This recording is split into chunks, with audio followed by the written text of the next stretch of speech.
வணக்கம். UPSC scam let's explore.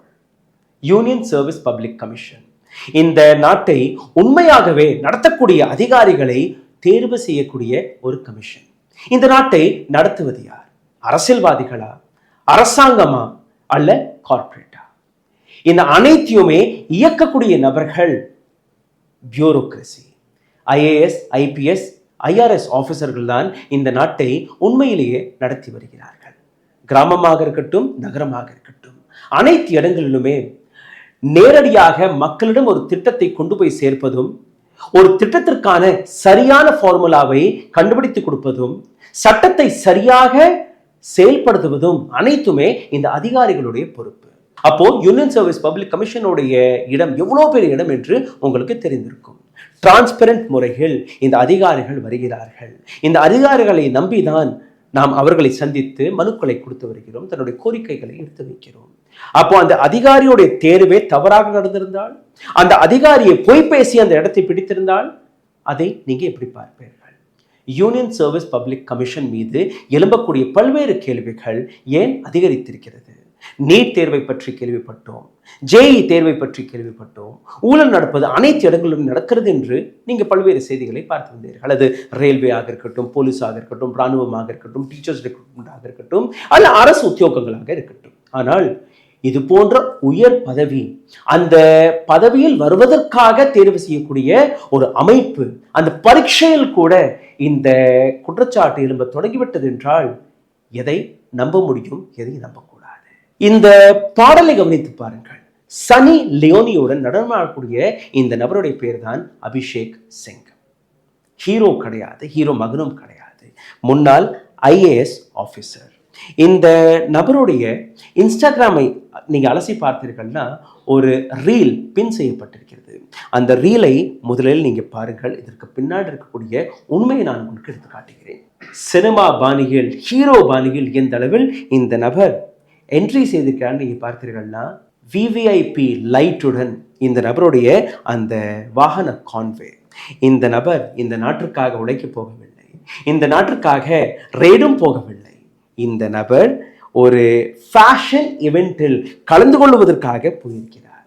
இந்த நபர் எப்படி இந்த ரேங்கிற்கு வந்தார், எப்படி ஐஏஎஸ் ஆஃபீஸராக மாறினார் என்று நீங்கள் பார்த்தீர்கள்னா, how to become IAS officer from backdoor entry. இந்த நபர் ஒரு நபர் கிடையாது, இது போன்ற ஒரு பட்டியலையும் நாங்கள் எடுத்து வைத்திருக்கிறோம். இன்னைக்கு யூபிஎஸ்சியில் நடக்கக்கூடிய ஸ்கேமை எக்ஸ்போஸ் செய்ய போகிறது இந்த பதிவு. டிசபிலிட்டி சர்டிஃபிகேட், அதாவது ஊனமுற்றவர்கள் அவர்களுக்கு கிடைக்கக்கூடிய அந்த சர்டிஃபிகேட்டை வைத்து இந்த நபர் ஐஏஎஸ் பரீட்சை எழுதினது மட்டுமல்லாமல் ஐஏஎஸ் ஆக அந்த பதவியும் ஏற்றிருக்கிறார். இதே போன்ற இன்னொரு பெண்மணியை பற்றி நீங்க 2-3 நாட்களுக்கு முன்பு எங்களுடைய சேனல்லையே பார்த்திருப்பீர்கள். பெயர் பூஜா கேட்கர். அவரும் இதே ஊனமுற்றவர்களுடைய அந்த சர்டிபிகேட்டை வைத்துதான் ஐஏஎஸ் ஆக பதவியேற்றிருக்கிறார். அதாவது எந்த அளவில் வேடிக்கையாக மாறிவிட்டது இந்த நாட்டில் இருக்கக்கூடிய பரீட்சை, ஐஏஎஸ், பியூரோக்ரசி என்று நீங்க பார்க்க வேண்டும். ex-IAS officer Abhishek Singh faces scrutiny over disability claim after Pooja Khedkar. Pooja கேட்கருடைய இந்த வழக்கு, இந்த பிரச்சனை வெளிவந்த உடனேயே ஒட்டுமொத்த சோஷியல் மீடியாவில் பல்வேறு நபர்களுடைய பேரும் ட்ரெண்டாக தொடங்கிவிட்டது. இந்த பட்டியலில் அபிஷேக் சிங்குடைய பேரும் வர தொடங்கிவிட்டது. எப்படி பூஜா கேட்கர் டிசபிலிட்டி சர்டிஃபிகேட்டை வைத்து ஐஏஎஸ் ஆனாரோ அதே போன்றுதான் இந்த நபரும் வந்திருக்கிறார். அப்போ ஓபிஎஸ், இடபிள்யூஎஸ், பிசிக்கலி ஹேண்டிகேப்ட் கோட்டாவை வைத்து எத்தனை நபர்கள், எத்தனை நெப்போட்டிசம் வழியாக வரக்கூடிய ஸ்டார் ஐஏஎஸ், ஐபிஎஸ் குழந்தைகள் இது போன்ற பரீட்சை எழுதி பேக்டோர் என்ட்ரியை புதிதாக இவர்கள் கண்டுபிடித்திருக்கிறார்களா? ஓபிசி, இடபிள்யூஎஸ், பிசிக்கலி ஹேண்டிகேப்ட் கோட்டாவை வைத்து எந்த அளவில் நெப்போட்டிசம் வழியாக இது போன்ற நபர்கள் பேக்டோர் என்ட்ரி வழியாக ஐபிஎஸ், ஐஆர்எஸ் அல்ல ஐஏஎஸ் ஆக பதிவேற்று வருகிறார்கள் இங்கே பார்க்க வேண்டும். அப்போ எந்த விதமான நியாயத்தை நாம் எடுத்து காட்டி வருகிறோம்? யாரெல்லாம் உழைத்து உண்மையாகவே ஐஏஎஸ் ஆக பதவியேற்கிறார்களோ அவர்களுடன் நடக்கக்கூடிய அநீதியா கிடையாது. இந்த பதிவில் இன்னும் ஆழமாக போவதற்கு முன்பு ஒரு சிறிய கோரிக்கை. இது போன்ற பல்வேறு ரிசர்ச் டாக்குமெண்ட்ஸ்களை நாங்கள் தொடர்ந்து உங்களுக்கு முன் எடுத்து வைத்துக் கொண்டிருக்கிறோம்.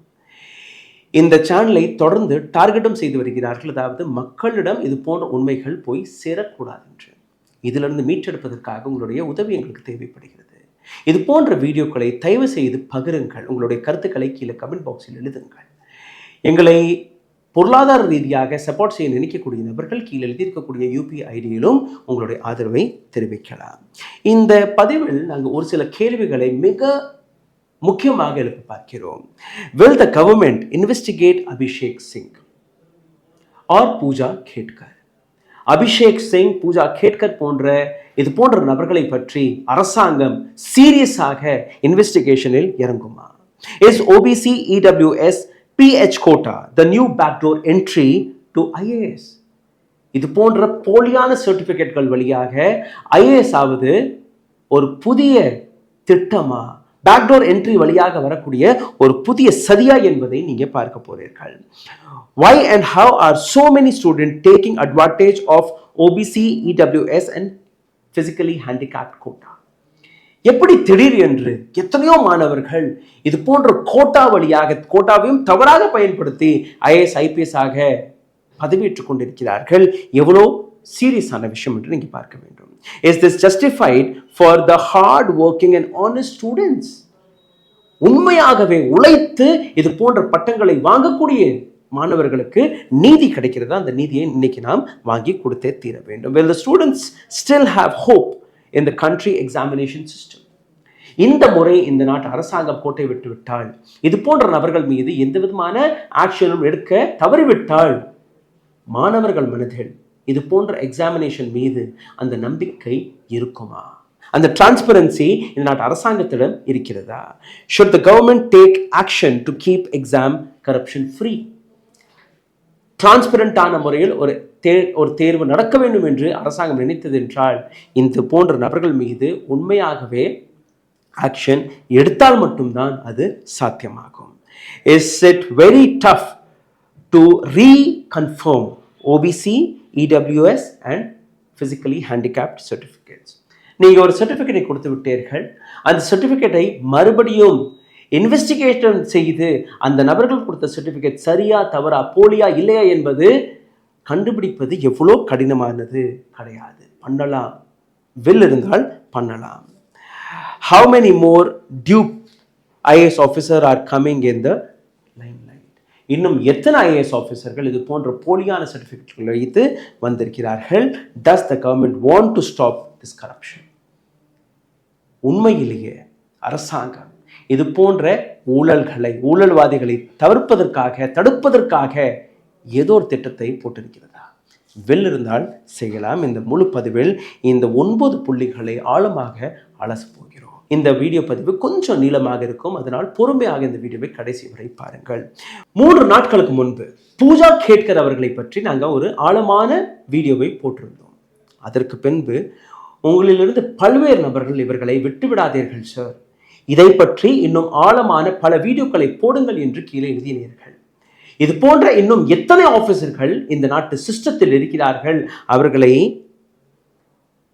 பாயிண்ட் அவுட் செய்து எங்களுக்கு எடுத்துக்காட்டுங்கள் என்று நீங்கள் கேட்டிருந்தீர்கள். அதை பற்றி நாங்கள் அலசி ஆராயும் போதுதான் அபிஷேக் சிங் போன்ற நபர்கள் எங்களுக்கு தெரிந்தார்கள். இவர்கள் மட்டுமல்ல, இதை போன்ற எத்தனையோ நீண்ட பட்டியல் எங்களுக்கு முன்பு வந்திருக்கிறது. அதிலிருந்து ஒரு சிறிய போர்ஷனை தான் இன்னைக்கு நாங்கள் உங்களுக்கு முன் எடுத்து வைத்திருக்கிறோம். ஒரு IPS ஆவதற்கு எவ்வளோ கஷ்டப்பட வேண்டும், எவ்வளோ உழைப்பு தேவைப்படுகிறது என்று எனக்கு தெரியும். ஏன்னா என்னுடைய நண்பர்கள் நான் படித்த காலகட்டத்தில் அதிலும் பல ஃப்ரெண்ட்ஸ் IAS IPSக்கு ப்ரிப்பேர் செய்து கொண்டிருந்தார்கள். இரவு பகல் பாராமல் எந்த லெவல் அவர்கள் உழைப்பார்கள் என்பது எனக்கு நன்றாகவே தெரியும். இன்னைக்கு மீடியா என்ன செய்கிறது? பூஜா கேட்கிற விவகாரத்தை அரசாங்கம் எப்படி பார்த்தது? எத்தனை வீடியோக்களை கோதி மீடியாவில் நீங்கள் பார்த்தீர்கள்? அம்பானி வீட்டு கல்யாணத்தை மட்டும் தான் பார்த்தீர்கள், அதுவும் முடிந்து விட்டது. இதற்கு மேலாவது இது போன்ற விஷயங்களை பற்றி நாம் பேசுவோமா? பேச வேண்டிய அவசியம் இருக்கிறதா என்று நீங்கள் புரிந்து கொள்ள வேண்டும். UPSC IAS எந்த அளவில் முக்கியமானதோ அதே போன்றுதான் IPS மற்றும் IRS. இது போன்ற பொசிஷன்களில் அப்படி இது போன்ற ஊழல்வாதிகள் வர தொடங்கி விட்டார்கள்னா அரசாங்கம் இதையும் லைட்டாக எடுக்க தொடங்கிவிட்டது என்றால் 2G கோல்கேட் ஸ்கேம் எப்படி மயமாகிவிட்டதோ அதே போன்று தான் இதுவும் மயமாகிவிடும். பூஜா கேட்கர் அவர்களை பற்றி நாங்கள் காட்டிய போது எப்படி ஓபிசி மற்றும் டிசபிலிட்டி சர்டிஃபிகேட்டை வைத்து எய்ம்ஸில் போய் தன்னுடைய டிசபிலிட்டி சர்டிஃபிகேட்டையும் அந்த பெண்மணி ப்ரூஃப் செய்ய தடுத்து விட்டால் அந்த பெண்மணிக்கு எப்படி அந்த உத்தியோகம் கிடைத்தது என்கிற ஒரு டீட்டெயில்டான இன்ஃபர்மேஷனை நாங்கள் போட்டிருக்கிறோம். 2 வருடமாக இந்த பெண்மணி எப்படி அரசாங்கத்தின் கண்களில் மண்ணை தூவி விட்டு வேடிக்கை காட்டி வந்தாரோ, அதற்கும் மேலே இந்த பெண்மணி எப்படி அந்த ஐஏஎஸ் பதவியில் அமர்ந்து அங்கே இருக்கக்கூடிய மற்ற அதிகாரிகளை மிரட்டி வந்தாரோ, அனைத்துமே நீங்கள் அந்த பதிவில் பார்த்தீர்கள். இப்போ இந்த பெண்மணி மீது பல்வேறு குற்றச்சாட்டுகள் எடுத்து வைக்க தொடங்கிவிட்டார்கள். Ahmednagar district civil hospital who issued a certificate informed that record of Pooja Khetkar is missing. இந்த பிரச்சனை வெளிவந்த உடனேயே எந்த மெடிக்கல் சர்டிஃபிகேட்டை இந்த பெண்மணி அங்கே எடுத்து வைத்தாரோ அந்த சர்டிஃபிகேட்டே மாயமாகி விட்டது என்று இன்னைக்கு அதே ஆர்கனைசேஷன் எடுத்து காட்டி வருகிறது. அது மட்டுமல்ல, டிசபிலிட்டி சர்டிஃபிகேட்டை மற்றும் நீங்கள் பார்க்கக்கூடாது, இன்னொரு எவிடன்ஸ் எங்கள் கையில் கிடைத்திருக்கிறது. 2007ஆம் ஆண்டு doctors certificate declares Pooja Khedkar medically fit for MBBS course. இன்னொரு எஃப்ஐஆர் இவருடைய பெற்றோர்கள் மீது வந்தது. அதாவது பூஜா கேட்கருடைய தாயார் கையில் துப்பாக்கியை வைத்து அங்கே இருக்கக்கூடிய விவசாயிகளை எப்படி மிரட்டி வந்தாரோ, அந்த வழக்கில் எஃப்ஐஆர் போடப்பட்டதற்கு பின்பு திடீர் என்று நீங்கள் பார்த்தீர்கள்னா பூஜா கேட்கருடைய பெற்றோர்கள், தாய் தகப்பன் 2 பேருமே மாயமாகி விட்டார்களாம். அதையும் இதே அரசாங்கம் எடுத்துக்காட்டி வருகிறது.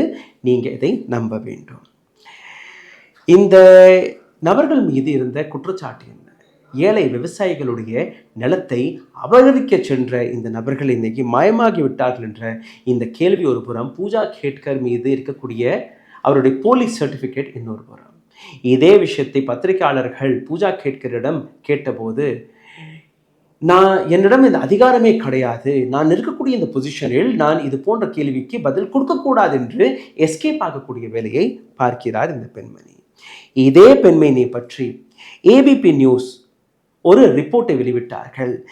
இந்த குடும்பத்திற்கும் முண்டே ஃபேமிலி, அதாவது பங்கஜா முண்டே பிஜேபியின் ஒரு தலைவர், பங்கஜா முண்டே என் குடும்பத்தினருக்கும் ஒரு கனெக்ஷன் இருப்பதாக அவர்கள் எடுத்து காட்டினார்கள். உடனடியாக பங்கஜா முண்டே, இது போன்றெல்லாம் நீங்க உண்மையை பேசக்கூடாது, நீங்க உண்மை பேசுவதற்கே நாங்க உங்கள் மீது மான நஷ்டம் வழக்கு போட்டு விடுவோம் என்று மிரட்டியிருக்கிறார். அப்போ நீங்க யாருமே எந்த விதமான ஸ்டேட்மெண்ட்டையும் கொடுக்கக்கூடாது, நாங்க பவரை வைத்திருக்கிறோம், பணத்தை வைத்திருக்கிறோம் என்று இந்த பெண்மணிக்கு ஆதரவாக அவர்கள் பேசி வருகிறார்கள்.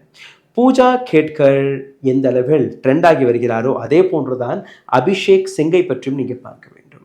2024ஆம் ஆண்டு இந்த நபர் பிப்ரவரி மாதம் ரெசிக்னேஷனை கொடுத்து விட்டார், அதாவது விஆர்எஸ் வாங்கிவிட்டாராம். ஆனால் இந்த நபருடைய அடுத்த பக்கத்தை நீங்கள் பார்த்தீர்கள்னா இந்த நபர் பிஜேபியிடம் டிக்கெட் வாங்குவதற்காக பல்வேறு வேலைகளை பார்த்திருக்கிறார். ஜான்பூர் கான்ஸ்டியூன்சியில் இவருக்கு பிஜேபி டிக்கெட்டை கொடுக்கும் என்று நம்பி அங்கே பல்வேறு ஆக்டிவிசத்தில் இறங்கியிருக்கிறார். இந்த நபரை பற்றி இவருடைய வாழ்க்கை வரலாற்றை கொஞ்சம் பார்த்தீர்கள்னா ஒரு சினிமா பாணியில் தான் உங்களுக்கு பார்க்கணும். இந்த நபரை பற்றி கொஞ்சமாக அலசி ஆராயும் போது ஒரு சினிமா படத்தை நீங்கள் பார்க்கும்படி தான் உங்களுக்கு தென்படும். 2015ஆம் ஆண்டு டெல்லியில் டிபுடேஷனில் இவருக்கு வேலை கிடைத்திருக்கிறது, ஆனால் அவர் அங்கே போகவில்லை. 3 வருடம் கழித்து 2018ஆம் ஆண்டு இன்னொரு டிபுடேஷன் அங்கே நடந்திருக்கிறது. இந்த முறையும் மெடிக்கல் லீவை போட்டு இந்த நபர் ஊரை சுற்றி கொண்டிருந்தார், ஐஏஎஸ்ஆக பதவி ஏற்கவில்லை. இதே நபர் 2018ஆம் ஆண்டுக்கு பின்பு திடீர் என்று இவருக்கு ஒரு கனவு வந்திருக்கிறது, சரி இப்போவாவது போய் நான் வேலையில் சேர்ந்து விடுகிறேன் என்று. யூபியில் உத்தரப்பிரதேசத்தில் இந்த நபருக்கு ஒரு புதிய ஜாயினிங் கிடைத்திருக்கிறது. எப்படி? எலெக்ஷன் டியூட்டி ஆஃபீஸராக இந்த நபருக்கு அந்த வேலை கிடைத்திருக்கிறது 2022ஆம் ஆண்டு. 2022ஆம் ஆண்டு இந்த நபர் அடுத்த இடத்திற்கு செல்கிறார், குஜராத், எலெக்ஷன் அப்சர்வராக. அங்கிருந்தும் விரட்டி அடிக்கப்படுகிறார். இந்த நபர் மீது இருக்கக்கூடிய பல்வேறு அலிகேஷன்ஸ்களை நீங்கள் பார்க்கும்போது இந்த நபர் அந்த அப்சர்வேஷன் டியூட்டியிலிருந்து வெளியேற்றப்பட்டார். காரணம், அங்கேயும் போய் இன்ஸ்டாகிராம் ரீல்களை மட்டும்தான் போட்டிருக்கிறார். இந்த நபர் அடுத்தபடியாக உத்தரப்பிரதேஷ் அரசாங்கத்தில் இருக்கக்கூடிய அந்த வேலையிலிருந்தும் சஸ்பெண்ட் செய்யப்பட்டார். இந்த நபர் ஏன் சஸ்பெண்ட் செய்யப்பட்டார் என்று நீங்கள் பார்த்தீர்கள்னா அவர் எடுத்துக்காட்டிய அந்த ஃபேக் டிசபிலிட்டி சர்டிஃபிகேட் பிடிபட்டு போனார். இந்த நபர் மீது ஆக்ஷன் எடுக்கப்படுவதற்கு முன்பே விஆர்எஸ் அப்ளிகேஷனை போட்டு நான் வாலண்டரி ரிட்டையர்மெண்ட் வாங்கிக் கொள்கிறேன் என்று அந்த வாலண்டரி ரிட்டையர்மெண்ட்டுக்கான பணத்தையும் வாங்கிவிட்டார். இன்றைக்கி இவருக்கு பென்ஷனும் கிடைத்து கொண்டிருக்கிறது. ஜான்பூரிலிருந்து பிஜேபிக்காக வேலை பார்த்து கொண்டிருக்கிறார். இதே போன்றுதான் பூஜா கேட்கருடைய கதையும் இருந்தது. அபிஷேக் சிங்கருக்கு பிஜேபியிலிருந்து டிக்கெட் கிடைக்காத பட்சத்தில் மீண்டும் ஒரு முறை நான் திரும்பி அந்த ஐஏஎஸ் வேலையிலே போய் சேர்ந்து விடுகிறேன் என்று ஒரு முயற்சியும் எடுத்தார். யோகி ஆதித்யநாத்தோட அரசாங்கம் இது போன்ற நபர்கள் எங்களுக்கு தேவையில்லை என்று முகத்திலேயே பேசி திரும்பி அனுப்பிவிட்டார்கள். ஃபிசிக்கலி ஹேண்டிகேப்ட் கேட்டகரியில் எப்படி இந்த நபர் உள்ள வந்தார் என்கிற இந்த கேள்வியும் இருக்கிறது. 1985 பேட்சை சார்ந்த ஆஃபீஸர் சஞ்சீவ் குப்தா ஒரு சின்ன இன்வெஸ்டிகேஷனை செய்திருக்கிறார். இந்த நபரை பற்றி இன்னும் ஆழமாக அலசி பார்க்கும்போது லோகோ மோட்டர் டிசபிலிட்டி கேட்டகரியில் இந்த நபர் அந்த வேலையை வாங்கியிருப்பது அவருக்கு தெரிய வருகிறது. அதாவது 2 கால்களுமே வேலை பார்க்காதா, ஊனமற்றவர், நடக்கவே முடியாது, அந்த கேட்டகரியில் இவருக்கு கிடைத்திருக்கிறது. அதை பற்றி அவர் ஒரு ட்வீட்டையும் போட்டிருக்கிறார். Somebody wrote yesterday that Abhishek had got LT certificate for his hands. Unluckily, as the mark sheet shows PH1 that corresponds both legs, whatever it is, their details category. ஒரு நபர் நேற்று ஒரு போஸ்டை படித்தேன், 2 கைகளும் வேலை பார்க்கவில்லை என்று தான் அவர் சர்டிஃபிகேட் வைத்திருந்தார் என்று. ஆனால் நான் உள்ளே போய் ஆழமாக அலசி பார்க்கும்போது இந்த நபருடைய 2 கால்களுமே வேலை பார்க்கவில்லை என்பதுதான் அந்த சர்டிஃபிகேட் இருக்கிறது. இப்போ நான் காட்டக்கூடிய இந்த பாடலை பாருங்கள், எந்த அளவில் நடனமாடிக்கொண்டிருக்கிறார். இவருடைய சோஷியல் மீடியாவில் வரக்கூடிய ஃபோட்டோக்களை பாருங்கள், இவர் போய் கலந்து கொள்ளக்கூடிய ஃபேஷன் ஷோஸ்களை பாருங்கள், எங்கேயாவது இவர் ஊனமற்றவராக உங்களுக்கு தெரிய வருகிறது. இதே போன்றுதான் இந்த போன்ற விஷயங்கள் வந்த உடனேயே அபிஷேக் சிங் ஒரு இமோஷனலான ஒரு மெசேஜையும் போட்டிருந்தார் தன்னுடைய ட்விட்டர் பக்கத்தில். நான் எந்த விதமான கேட்டகரியிலும் இந்த ஐஏஎஸ் பதவியை ஏற்றுக்கொள்ளவில்லை, நான் ஜென்ரல் கேட்டகரியில் உண்மையிலே உழைத்து இந்த பதவியை ஏற்றிருக்கிறேன். ஆனால் இந்த நபர் அந்த ஃபிசிக்கலி ஹேண்டிகேப் கோட்டா வழியாக நான் வந்தேன் என்கிற ஒரு வார்த்தை கூட இவர் எழுதவில்லை. ஃபர்ஸ்ட் அட்டெம்ப்டிலேயே இது போன்ற நபர்கள் எப்படி வெற்றி பெறுகிறார்கள் அதையும் நீங்கள் பார்க்க வேண்டும். Delhi Assembly Committee Welfare of OBCs issued a notice against Special Secretary YVVJ Jaishankar. இவர் மீது ஒரு வழக்கு பாய்கிறது. இந்த வழக்கு இவர்தான் ஓபிசி கிரெடென்ஷியல்ஸை உறுதிப்படுத்திய நபர். இதில் ஒரு ஃப்ராட் நடந்திருக்கிறது. அடுத்த கேட்டகரி நீங்கள் பார்த்தீர்கள்னா யூபிஎஸ்சி சிவில் சர்வீஸ் 2016 பேட்சை சார்ந்த 3rd ரேங்க் கோபாலகிருஷ்ண ரொனாக்கி. இவரும் இதே போன்ற ஒரு டிசபிலிட்டி சர்டிஃபிகேட்டை வைத்து தான் தன்னுடைய பதவியை ஏற்றிருக்கிறார். இதே போன்று நீங்கள் பார்த்தீர்கள்னா இன்னொரு நபர் இருக்கிறார், ஆசிஃப் கே யூசுப். இந்த நபர் ஓபிசி சர்டிஃபிகேட்டை மற்றும் ஃபேக் செய்யவில்லை, தன்னுடைய குடும்பத்தினர்கள் தன்னுடைய ஃபேமிலியோடைய இன்கம் சர்டிஃபிகேட்டையும் ஃபேக் செய்திருக்கிறார் இது போன்ற ஐஏஎஸ் பதவியில் வருவதற்காக. இதற்கு மேலே பீகாரை சார்ந்த Indian revenue service officer IRS officer Naveen Kumar மீது அவருடைய டேட் ஆஃப் பர்த், அவருடைய எஜுகேஷன் சர்டிஃபிகேட், அவருடைய அனைத்து சர்டிஃபிகேட்டுமே போலியாக தயார் செய்து 2017 யூபிஎஸ்சியில் கலந்து கொண்டு இது போன்ற மிகப்பெரிய பொசிஷனில் அமர்ந்ததற்கான அந்த குற்றச்சாட்டு அவர் மீது இருக்கிறது.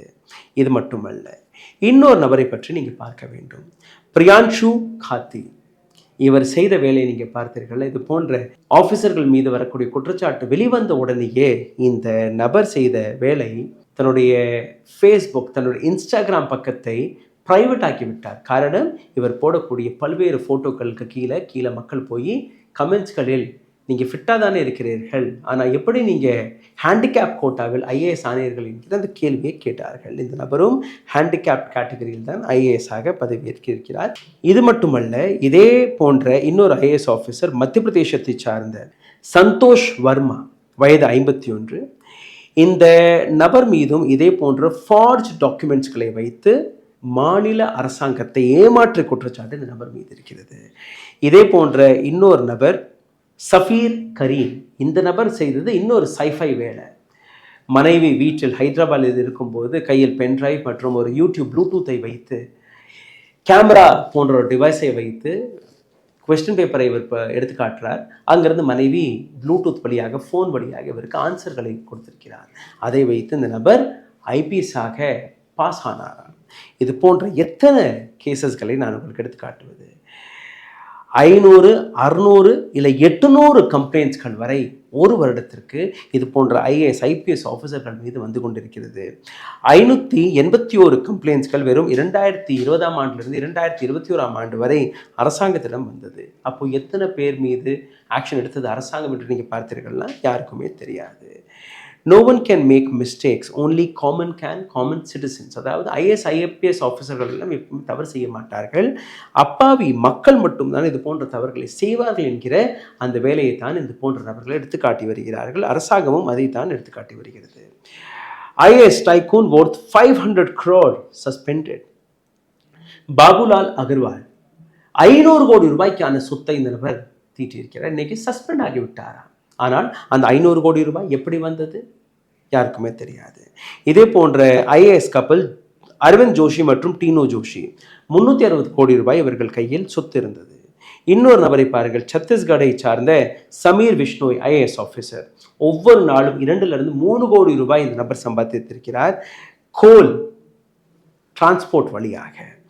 இன்னொரு IAS ஆஃபீஸர் பூஜா சிங்கல் 100 கோடி ரூபாய் வரை அரசாங்கத்திடமிருந்து திருடி இருக்கிறார். இந்த பெண்மணி ஜார்க்கண்டை சார்ந்த IAS ஆஃபீஸர். எப்படி பேங்குகளில் KYC ரிவைவ் செய்வதற்கு உங்களிடம் ஒரு ரிக்வெஸ்ட் வருகிறதோ அதே போன்று நோ யோர் IAS என்கிற இந்த விஷயம் ஏன் அரசாங்கம் கொண்டு வருவதல்ல? IAS அதிகாரிகளை பற்றி இன்னும் ஆழமாக புரிந்து கொள்வதற்காக ஏன் ஒரு ஓப்பன் பிளாட்ஃபார்ம் இருக்கக்கூடாது என்கிறது பல்வேறு நபர்கள் எடுத்து வைக்கக்கூடிய விஷயம். IAS ஆஃபீஸர்களுடைய விங் தனியாக செயல்பட தொடங்கிவிட்டால் இது போன்ற பல்வேறு விஷயங்களை நாம் தடுக்க முடியும். 0 டாலரன்ஸ் என்று இந்த அரசாங்கம் எடுத்து காட்டி வருகிறதோ அதே 0 டாலரன்ஸ் ஏன் IAS IPS அதிகாரிகளுடைய தேர்வில் இந்த நாட்டு அரசாங்கம் எடுத்து காட்டுவதல்ல? இது ஒரு மிக பெரிய கேள்வியாக இருக்கிறது. நெப்போட்டிசம், இது போன்ற ஃப்ராடுலன்ஸ், OBC சர்டிஃபிகேட் வைத்தது அல்ல ஹேண்டிகேப்ட் கோட்டா வழியாக வரக்கூடிய இது போன்ற நபர்கள் மீது ஏன் அரசாங்கம் மௌனத்தை சாதித்து வருகிறது? இதுவரை அரசாங்கம் ஏன் எந்த விதமான ஆக்ஷனும் எடுக்கவில்லை? இதுவரை ஏன் அரசாங்கம் இது போன்ற IAS ஆஃபீஸர்களை கண்டுபிடித்து அவர்கள் மீது வழக்குகளை போடவில்லை? எவ்வளோ பெரிய சதி இந்த நாட்டை நடத்தக்கூடிய அமைப்பு வழியாக நடந்து கொண்டிருக்கிறது. இதை பற்றி ஏன் கோதி மீடியா அமைதியாக இருக்கிறது? நன்றி, வணக்கம்.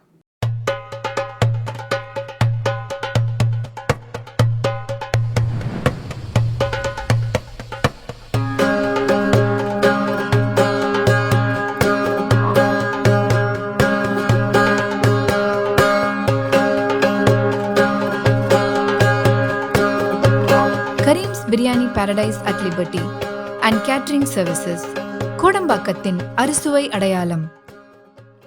ஊடகம் கார்ப்பரேட் அரசியல்வாதிகளின் கைப்பாவையாக அடிமைகளாக இருந்தது போதும்.